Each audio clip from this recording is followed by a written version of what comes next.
Mesdames et messieurs, bonsoir et bienvenue sur votre télévision Dabarou TV. Bienvenue dans cette émission spéciale. Le 8 janvier dernier, le peuple béninois était aux urnes pour désigner ses représentants à l'Assemblée nationale. Avant ce scrutin, il y a eu la pré-campagne et la campagne électorale. Au cours de ces périodes, plusieurs acteurs politiques du Bénin se sont illustrés de par leur proactivité. Dans le septentrion précisément, dans plusieurs villes, justement, ces hommes ont participé sans être candidats, ont participé activement aux jeux politiques. Votre groupe de presse Dabarou a identifié 10 hommes politiques du nord du Bénin qu'il a soumis à votre appréciation à travers un vote en ligne. Chers internautes, vous vous êtes exprimés à travers la plateforme mise à votre disposition et cette émission a pour objectif justement de passer au peigne fin le profil de ces personnalités politiques et de s'attarder sur celle qui a obtenu le plus de voix. Et déjà, sur ce plateau, j'ai déjà des invités installés. Ils sont tous journalistes. À ma gauche, j'ai Barnabas Orokuma. Il est journaliste, promoteur du groupe de presse Dabarou. Barnabas, bonsoir. Bonsoir Ismaël Balogou et bonsoir à tous les internautes de Dabarou. À côté de vous, il s'appelle Arnaud Kofi Koumoudi, directeur régional du groupe de presse Le Bénin Libéré. Bonsoir. Merci de répondre à notre invitation. En face de vous, vous avez Malik Chabi Hiro, il est journaliste également, directeur de publication du quotidien Nassera. Bonsoir. Bonsoir. Merci de répondre à notre invitation. Alors, je disais à l'entame de mon propos, ils sont nombreux, ces hommes politiques du septentrion, qui, malgré leur absence sur la ligne de départ des candidats à l'Assemblée nationale, ont tout de même agi à l'élection d'autres candidats et sur invitation du groupe de presse Dabarou, les populations ont été invitées à désigner sur 10 hommes politiques identifiés, un qui, selon elles, a plus impacté l'élection des candidats de sa formation politique ou celle qu'il a soutenue. Alors, Barnabas Orokuma, vous êtes l'initiateur, je dirais, de ce vote. Dites-nous, qu'est-ce qui a motivé cette initiative? Merci, chers confrères. Je remercie tous les confrères qui sont avec nous sur ce plateau. Il faut dire effectivement, l'élection législative du 8 janvier passé a été caractérisée par plusieurs faits. Au nombre de ces faits, il y a l'entrée en scène de certains hommes politiques qui n'étaient pas eux-mêmes candidats. Et vous le savez, le groupe de presse Dabarou est installé dans le septentrion. Il était normal pour nous d'identifier un certain nombre qui, de par leur proactivité, ont participé à ces élections sans être pour autant des candidats, mais qui ont appelé les gens à voter, qui sont descendus sur le terrain pour motiver les gens à voter pour telle ou telle formation politique. Et donc, nous sommes dans une période où le septentrion béninois a besoin d'un certain nombre de voix, d'un certain nombre de leaders. Donc, nous sommes situés dans cette dynamique en disant pourquoi ne pas lancer une telle initiative qui va viser à ces hommes politiques et voir qui a pu avoir plus d'influence sur cette élection. Alors, dans la rédaction du quotidien Dabarou a mis en place un certain nombre de critères qui a permis de dégager 10 personnalités politiques de septentrion qu'on a soumis à l'appréciation des internautes à travers une plateforme sur notre site internet www.dabarou.dj et la suite, vous la connaissez, les gens sont allés exprimer, faire un choix d'une personnalité et les résultats ont été publiés et ce qui fait d'ailleurs. D'accord, je reste toujours avec vous. Et quels sont les critères justement sur lesquels vous êtes appréhensi pour désigner ces hommes politiques-là? Alors, il fallait parvenir à dégager d'abord dans tous les 4 départements qui constituent le septentrion béninois des hommes politiques qui ont pu influencer l'élection au niveau d'une circonscription électorale au niveau du département. Si vous voyez la composition de cette personnalité, vous allez vous rendre compte qu'elles sont réparties dans les 4 départements du Nord.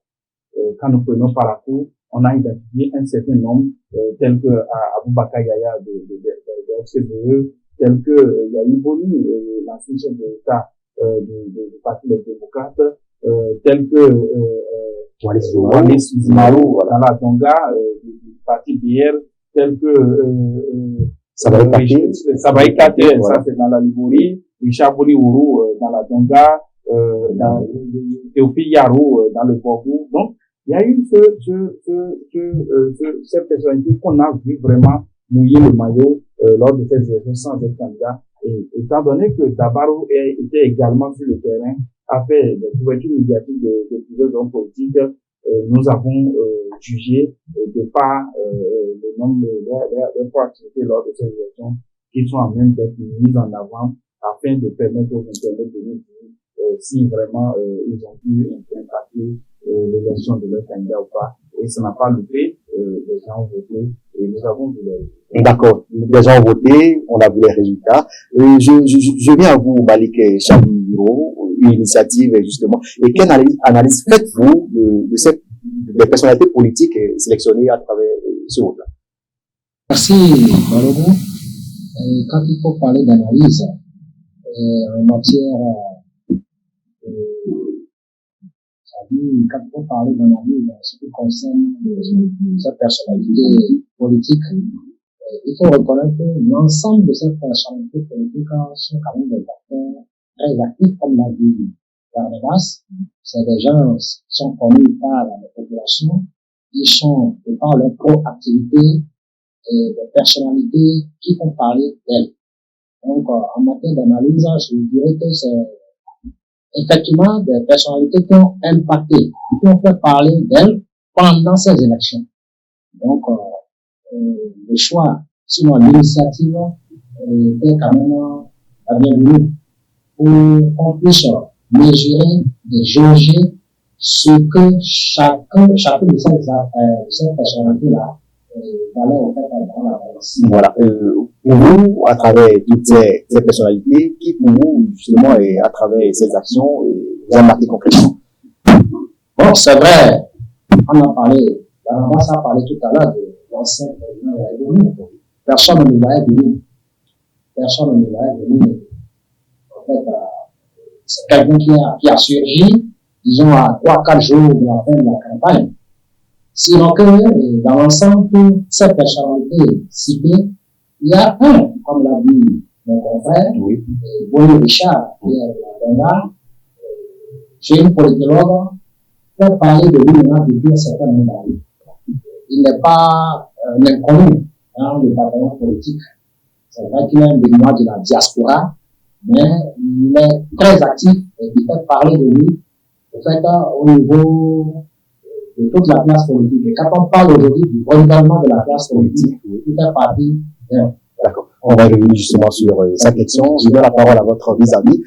Arnaud, pour nous dire, quelle analyse faites-vous de ces personnalités, je dirais, politiques sélectionnées à travers cette initiative du groupe de PSR d'Aval? Merci, Balogou. Déjà, je voudrais saluer l'initiative de notre DG de groupement d'avoir eu cette initiative parce que, effectivement, quand on prend ces acteurs politiques qu'il a cité, vous avez dit tout à l'heure, les acteurs qui, comme l'a dit les doyens, ont vraiment mouillé le maillot, si on peut le dire ainsi, sur le terrain. Donc, n'étant pas candidats, n'étant pas choisis comme étant des candidats devant désolé à l'Assemblée, oui. Ils ont joué le jeu, ils ont participé aux élections et ils ont travaillé comme s'ils étaient candidats. Et donc, vraiment, il faut saluer cette normale. Quand vous faites partie d'un parti, vous devez, comment dirais-je, montrer que vous êtes dans ce parti. Mais là, je vous rappelle que Richard Bonnet, par exemple, n'est pas membre du parti Les Démocrates, mais vous allez voir, Richard Bonnet, un parti, mais pourquoi? Il n'a pas un parti, voilà. Il n'est pas membre d'un parti politique, des partis politiques qui font actuellement, comment dire, sur l'esprit politique de droite. Il n'est pas membre de ce parti-là, mais il a appelé à voter pour un parti. Pour vous, qu'est-ce qui pourrait justifier cette option-là? Écoutez, je crois qu'il sera la seule personne à pouvoir le dire. Mais on pourrait quand même, voilà, en tant que journaliste. Le choix d'un parti personnel, oui. Est-ce que vous voyez? Si le manque Barnabas Oroukuma nous donnera une réponse à cette question. Voilà. Il a eu l'initiateur et encore, il a eu l'opportunité d'interviewer, on suit ça sur votre chaîne. Voilà, donc, si le manque le bien libéré aussi, oui, dans un pays, voisin, voilà. Donc, il sait un peu, je me suis dit, bon, on va dire qu'avec lui, il doit voir un peu ce qui a poussé, comment dirais-je, des orientations assez militants là-bas. Alors, aussi la question. Oui, je vous remets la question rapidement. Je réponds. Oui. Moi, je pense que Richard Bourou, depuis un certain temps, marque sa position est claire. Il est contre le régime en place. C'est un opposant très bien affiché. Il a fait savoir à plusieurs reprises. Alors, s'il y a une élection à laquelle participent des partis de la mouvance et des partis de l'opposition, on ne peut pas lui demander des comptes s'il appelle à voter pour un parti de l'opposition. Je pense que c'est le contraire qui devait être donné, que Richard Bourou appelle à voter pour les démocrates dans sa situation électorale, c'est ce qui est le plus normal pour un homme qui se réclame de l'opposition qui appelle à voter pour un parti de l'opposition. Et lorsqu'on prend les partis qui étaient en liste pour cette élection, à part les partis de la mouvance l'Union progressiste, le seul parti de l'opposition qui reçoit l'accord qui est presque l'accord des populations, l'option du peuple en tant que vrai parti de l'opposition, c'est les démocrates. Donc, toute analyse sérieuse faite que Richard Bourou appelle à voter pour les démocrates, c'est la chose qu'il pourrait faire. Et cela s'aligne très bien avec sa position qu'il a affichée depuis les mois qui fait une intégration sur le terrain politique. Ces analyses, ces critiques vis-à-vis du pouvoir, nous pourra mettre. D'accord. Il pourrait être autrement. Et, cher confrère Malika Chamiro, ne pensez-vous pas qu'il y avait d'autres acteurs politiques justement qui méritaient d'être sélectionnés pour c'est quelques-uns cités? C'est vrai, dans le lot de 10 personnalités sélectionnées, il faut reconnaître que chacun a quand même un parcours. Et quand vous prenez individuellement chaque acteur, c'est qu'il y a forcément déjà connu de déjà vu. Vous voyez? Donc, Richard Bourou, lui, il cherche à devenir comme nous parlons actuellement, parce que c'est celui qui a plus impacté l'élection. Vous savez, il n'est pas au pays, il est resté loin du pays, mais plus présent sur l'actualité, c'est-à-dire politique, car à chaque moment, comme l'a dit à la base, il s'est toujours prononcé. Est-ce que ça l'étonne pas, n'étant pas au pays, mais donner des directives, et puis ces directives, oui, n'étant pas au pays, voilà, c'est quelqu'un qui a l'amour. Oui, ça veut dire le patriotisme ne se mesure pas au fait, à l'intérieur même étant loin du pays, c'est quelqu'un qui vit dans le pays. Donc, il s'est dit qu'à un moment donné, n'étant pas au pays, il ne faut donc pas rester les bras croisés. Vous savez, quand vous prenez ces affaires politiques, je vais citer le cas du ministre Aboubakar Ella, je vais citer le cas du ministre Yarou Tourvi. Voilà des personnalités qui sont connues, qui sont aussi de l'opposition. Et comme l'a dit mon confrère, c'est le peuple qui choisit qui est le vrai opposant. Le peuple affiche tous ces acteurs-là dans leur comportement, dans leurs actions et faits, tous ceux qu'ils ont posé comme acte. Mais à un moment donné, ce peuple-là s'est tiré donc, c'est tout à fait aisé de comprendre que le peuple qui observe, c'est aussi analysé. Ce n'est pas ces acteurs qui sont allés voter pour eux, hein. C'est Internet qui ont voté, c'est les Pays-Bas qui ont voté. Donc voilà, moi je pense que, comme je l'ai dit, chacun a son parcours, chacun a posé des actes, et on peut la juger. Oui, bon, c'est un peu ce que je dis, mais là où je crois que je pense que ne me pas dans la charte des partis politiques, si éventuellement l'auteur de Charles devrait ou bien participer à une quelconque élection en côté de la partie, je crois qu'il participe activement aux activités politiques dans le pays. Alors, n'étant pas au Bénin, étant à l'extérieur, mais de loin, par visioconférence et autres, avec des actions et tout, et dans le social, et dans le politique et tout. Je demande, est-ce que, si éventuellement il devait participer, d'accord, à une élection en ligne, il n'a pas voté.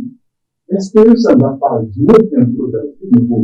Parce que là, tu ne trouves pas, à chaque dit, il faut être dans le pays, je crois, un an ou bien, comme ça, avant de souhaiter. Voilà, avant de pouvoir participer à l'élection. Alors, est-ce que, avec cette directive-là, notre politologue, si éventuellement il voulait participer à une élection, est-ce que ça ne considère pas un handicap?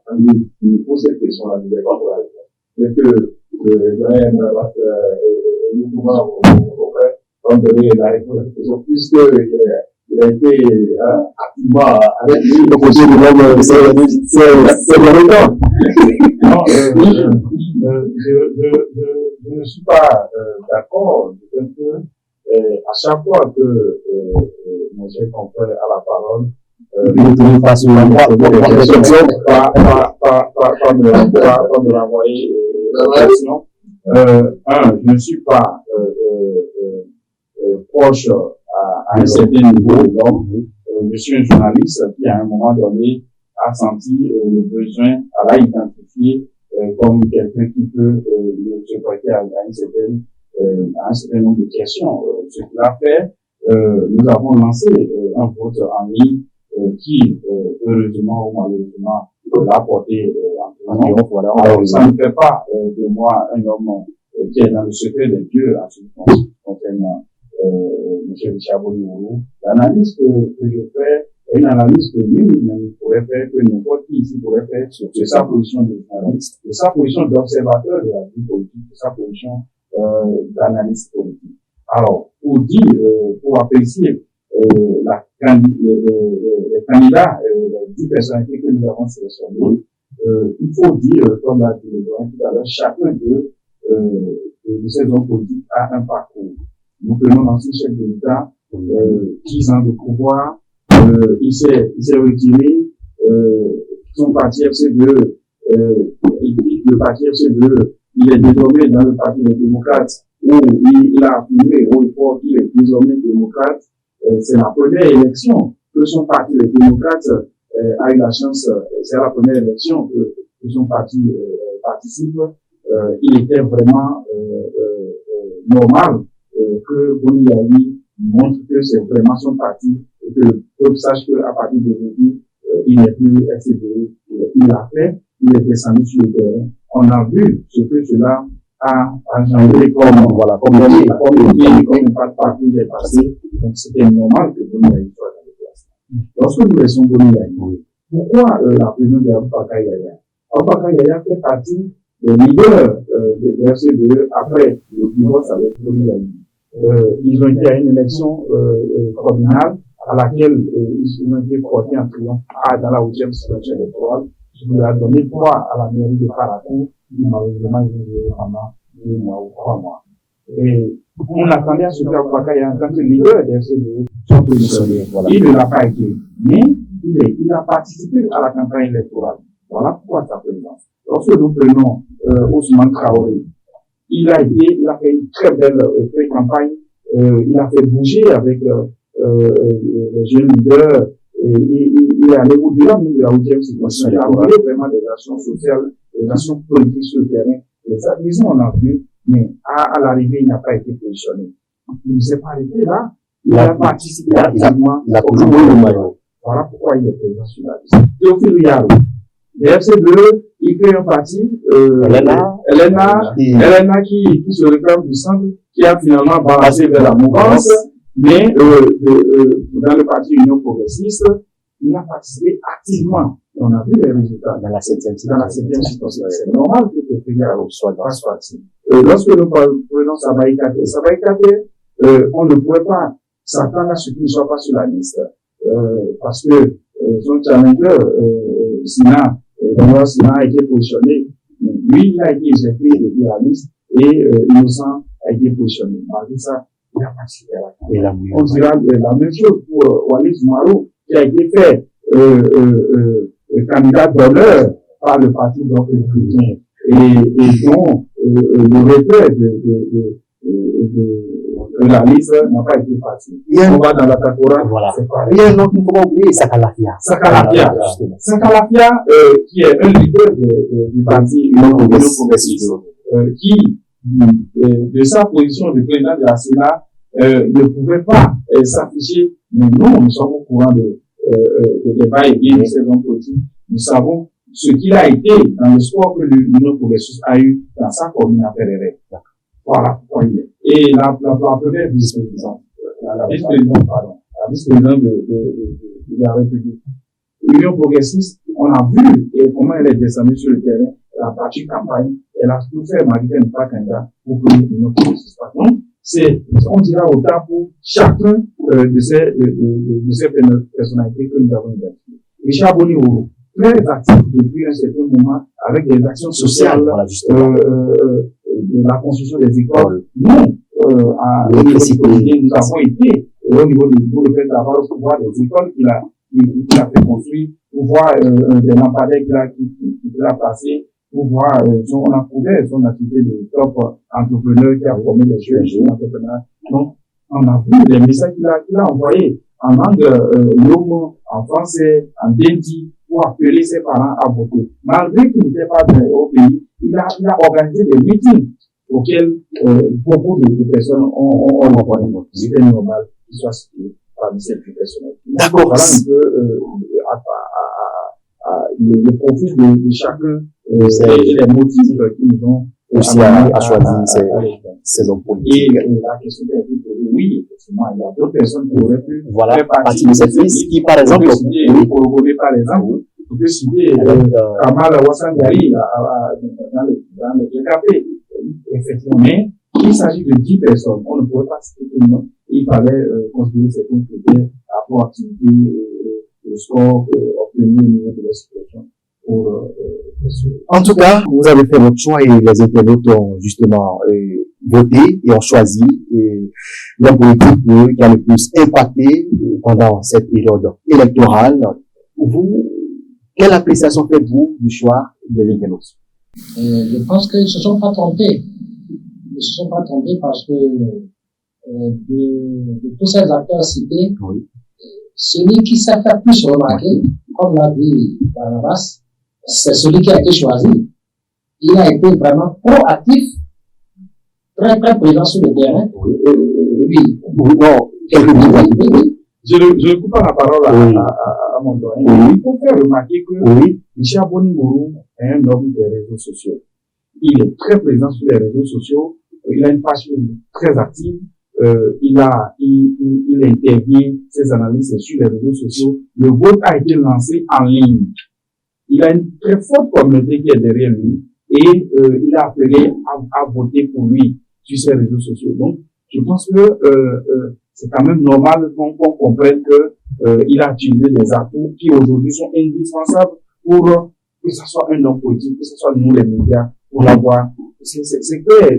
Il faut que nos hommes politiques qui aiment aujourd'hui être toujours dans l'ancienne méthode de communication, ils ne pas s'appuyer sur les réseaux sociaux, et des hommes politiques qui me regardent et me disent que bon, moi mes électeurs ne sont pas pas WhatsApp. C'est très important. Ceux qui amènent les électeurs à voter pour vous sont sur WhatsApp. C'est les élites qui amènent les populations à voter.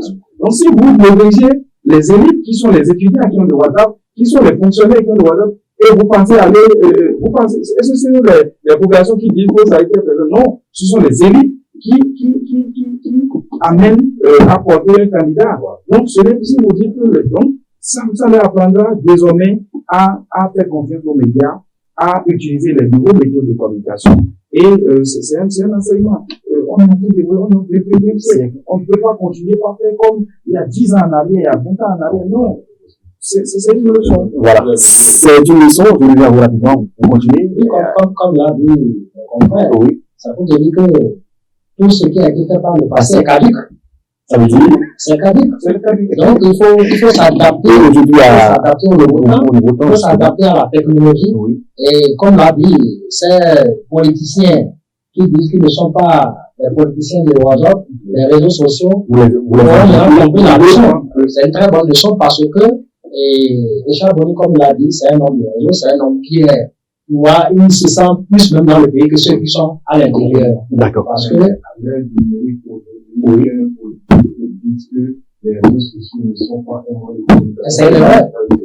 L'opération, On dit que avec WhatsApp, Facebook et autres, à l'instant T où vous faites une activité, vous faites quelque chose, tout de suite, ça c'est relayé sur les réseaux sociaux. Et ça, c'est un média aujourd'hui que tout temps politique doit pouvoir, comment dire, s'organiser, exploiter comme des dans le pays. D'accord. Pour vous, après ce vote, Richard Boni est voté en triomphe. Que vous dit ce choix des internautes? Non, mais écoutez, oui, c'est un choix. Est-ce que ce n'est pas un signal que le peuple béninois annonce déjà? On ne sait pas. Pour vous, bon, l'interprétation rapide.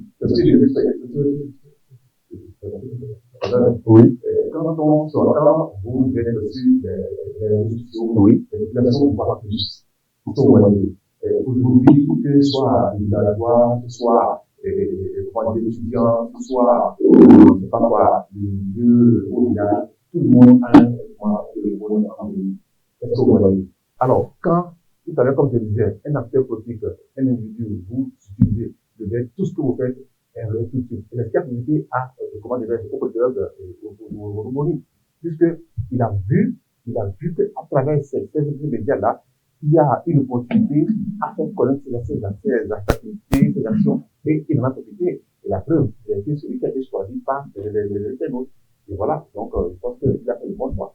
Et comme tout à l'heure, je le disais encore, tout à fait politique qui veut vraiment avancer, il doit savoir que c'est un média qui ne peut pas négliger. Voilà, les acteurs politiques doivent quand même apprendre de cette leçon et savoir que les réseaux sociaux sont désormais indispensables pour communiquer, pour se prévoyer, pour atteindre des objectifs dans l'arène politique. Je reviens à vous, mon cher confrère Malik. Quel avenir politique entrevoyez-vous pour cet homme politique, justement, Richard Boni?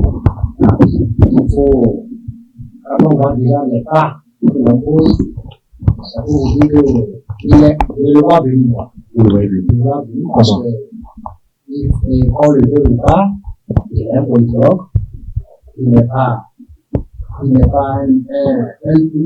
intrus. Il connaît bien la maison, il connaît la chose politique. Et si nous parlons aujourd'hui du gouvernement de la classe politique, il faut savoir que c'est quelqu'un sur qui le peuple peut compter.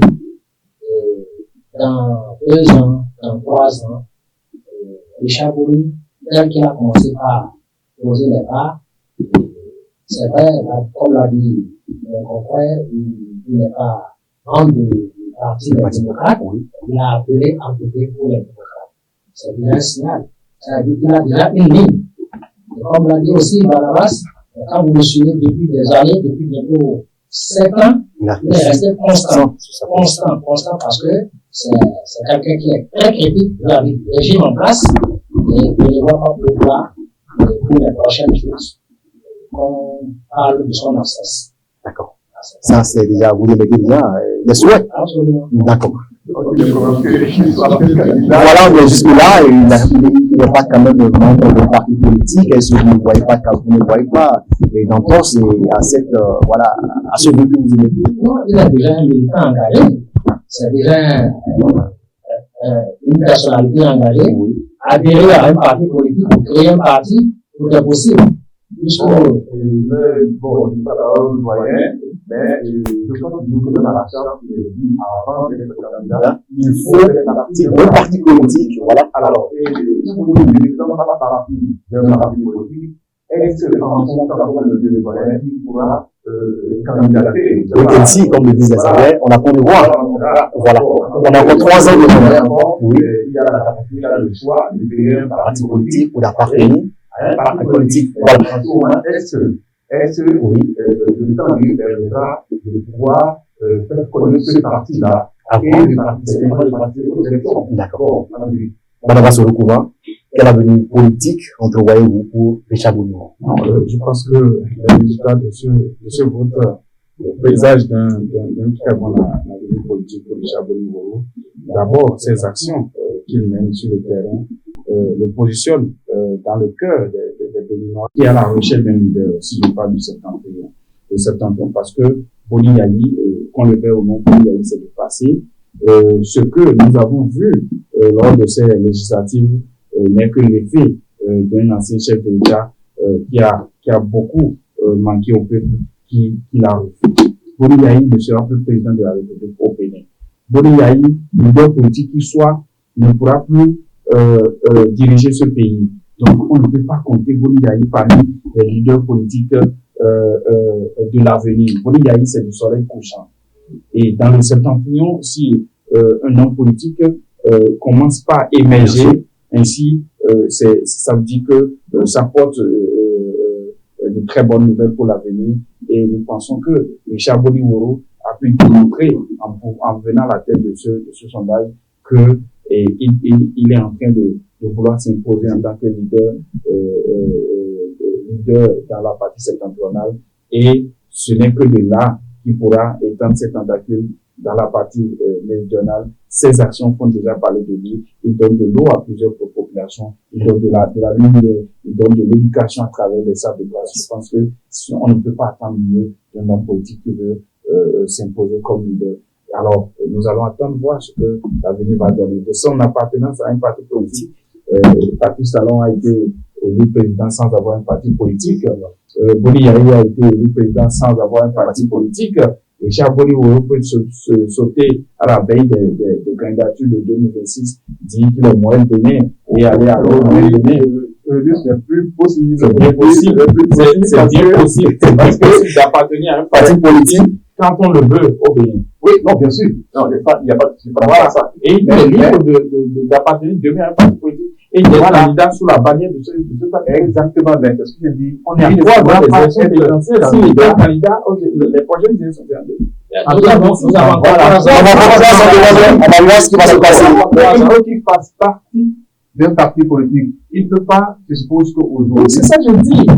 Même demain, il peut appartenir à un parti politique. Voilà. Il a appelé à soutenir les démocrates. Voilà, il peut. Déjà, il pas les accords. Alors, voilà un politologue qui appelle à voter pour les démocrates. D'accord? Et je me dis, qu'est-ce que cet électorat, d'accord, qui nous envoie vers les démocrates, si demain, un grec, il s'agit de créer son parti, alors, il va demander à ces électeurs-là de revenir. Mais un leader, quand un leader quitte, quand un leader se positionne, oui, en tout cas, on attend de voir. Nous avons encore 3 ans devant nous.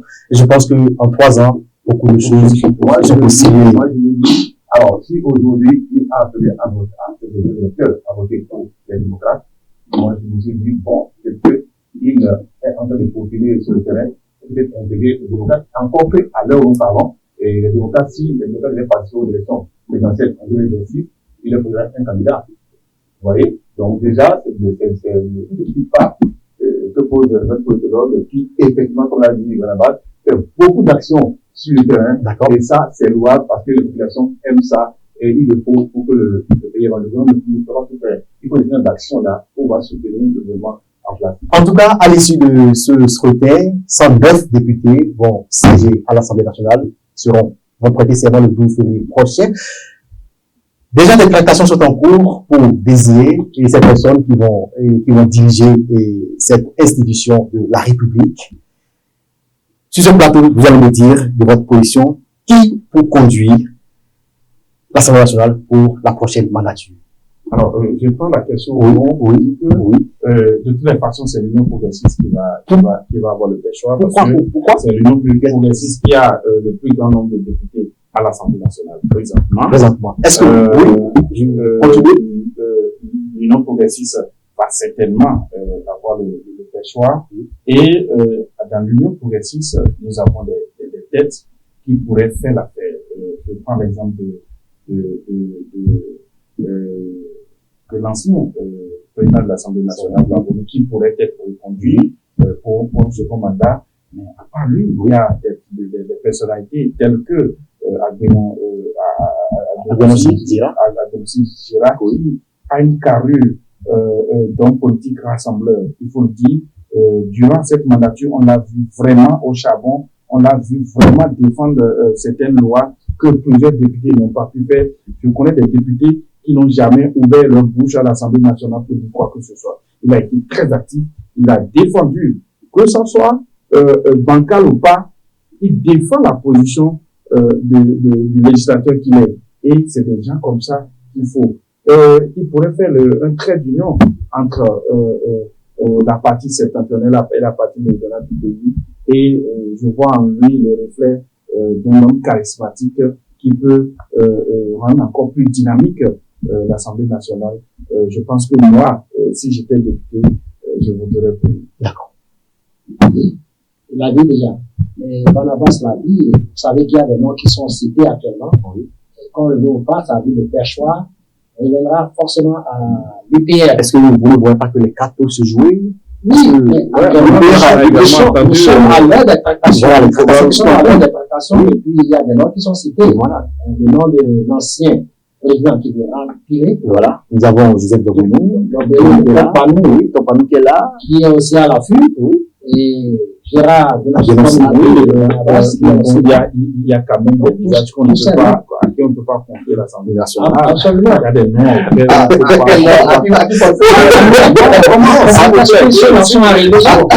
mais bon, on ne sait jamais. Tout est possible. Est-ce qu'on a vu Kabolo venir en 2019? Non, on l'a pas vu. Donc c'est comme ça aujourd'hui.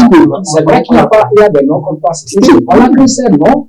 Bouscule les pronostics. Et donc, par nous, c'est vrai qu'il avait déjà des compétences avec l'opposition, qui est aujourd'hui revenu à la mouvance. Voilà. Ça essaie de jouer. Donc, qui n'est pas parvenu à faire passer au moins deux personnes avec sa démission à la Cour constitutionnelle, il est président de l'Union progressiste. Il n'a même pas réussi à faire passer deux personnes sur sa liste. Il va être président de l'Assemblée nationale. Gérard Abdelonchi, je pense qu'il doit être le joker, parce que, comme on l'a dit, c'est l'homme, le conciliateur, c'est l'homme du milieu qui s'est rallié tous les bords. Et s'il faut vraiment choisir, voter quelqu'un, je pense que les chances sont en train de mériter ensemble. Vraiment, je vais vous dire franchement, oui.